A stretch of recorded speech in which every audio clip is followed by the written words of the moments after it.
এবছর আমাদের ছিল তৃতীয়বার জামাই ষষ্ঠী। আমাদের বাড়িতে কিন্তু ষষ্ঠী পুজোর নিয়ম নেই। এমনিতে খাওয়া দাওয়া দীপ দেওয়া সবই হয়, কিন্তু ওই যে পুজোর নিয়ম নেই বলে মা পুজো করতে পারে না।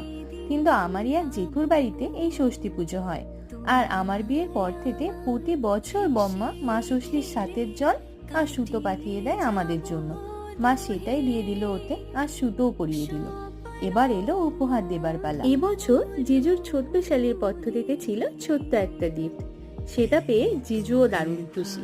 মা সুন্দর করে পুরো পাঁচ সাজিয়ে খেতে দিয়েছিল তার জামাইতে।